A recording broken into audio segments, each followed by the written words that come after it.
Shipwrights of the North Sea Redux is a new imagining of the original Shipwrights of the North Sea. In this game, players are drafting cards which will give them jarls, craftspeople, townsfolk, buildings, and of course, ships. Players will start the game with a ship, a laborer, a hut, workers, and some resources. The game takes place over 5 rounds, and each round there are 5 phases. In the first phase, you will reveal a new round card. On the back of the card here, it reminds you that you may always trade 1 oak, 1 wool, and 1 iron for 1 gold. It also reminds you that gold is wild and worth 1 point at the end of the game. The front of the newly revealed card shows what trades are available during this round. In this case, 3 coins for 1 oak and 2 coins for 1 iron or 1 wool. Next comes the drafting phase. Each player will draw 6 village cards, select 1 to keep, and then pass the cards to either the left or the right. The direction of the draft is shown on the round card here. The drafting will continue until all players have 6 village cards. Note that in a solo or 2-player game, the draft works a bit differently, which is shown here in the rulebook. The next phase is the actions phase, which is the majority of the game, and this phase is done simultaneously.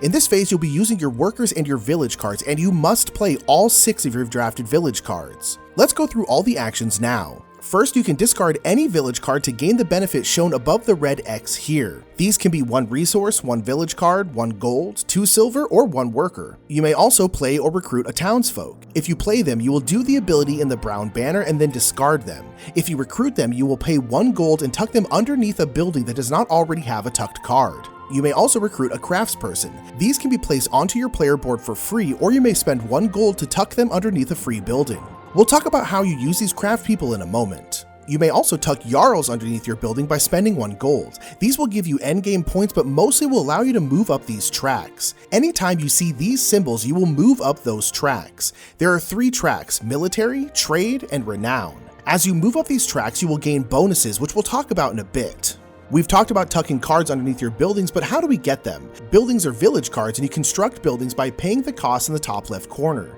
You will return the workers and resources to the supply and then gain any track bumps on the right side. The building will go down into your tableau, and they will have a worker placement spot that you can place your workers. There are a few different places you can place your workers. You may place them on buildings to gain the benefit, and if there are any townsfolk tucked underneath that card, you may do their ability as well, and you may activate these in any order. You may also place your workers on your player board on these spaces provided there is not a card there. Keep in mind that you may also do trades at any time according to the round card. If you have reached 4, 8, or 12 of the military track, you will have fortresses you may raid once per round. How many workers this takes depends on your place on the military track and is shown at the top of the card. The last thing you may do is, of course, construct longships. To start, you must place the longship card onto your player board. The requirements for the ship are in the top left corners. This here is the workers and resources it takes to make the longship, and at the very top is the skills needed to make the ship. These skills come from your craftspeople. Each craftsperson can do 2 skills, 1 major skill that they're better at, therefore it's free,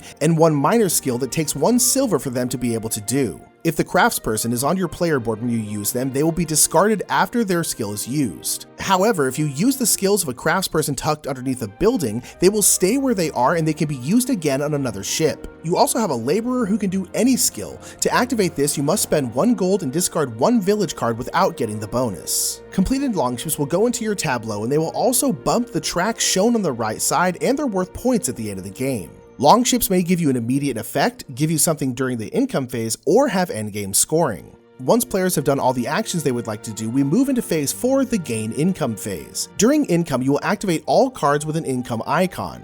You will then return all placed workers back to your supply and flip over any raid cards you used. The last phase is distributing hero cards. Each track has an associated hero, and whoever is farthest along that track gains that hero. If a player does not gain any of the main 3 heroes, they will gain a Randy hero card instead. The hero cards will give you a special ability as long as you have them. After heroes are distributed, the round will end and you will move on to the next round. Let's quickly talk about these tracks. As you move up these tracks, you will gain benefits when you hit 4, 8, and 12. We've already talked about the military track, but when you hit these milestones on the trade track, you will gain the top card from the trade deck. This must be immediately tucked underneath a completed longship, or you may gain the benefits at the top. As you hit the milestones on the renown track, you will get to upgrade your cards. You may flip over and upgrade your starting ship, your laborer, or your starting hut.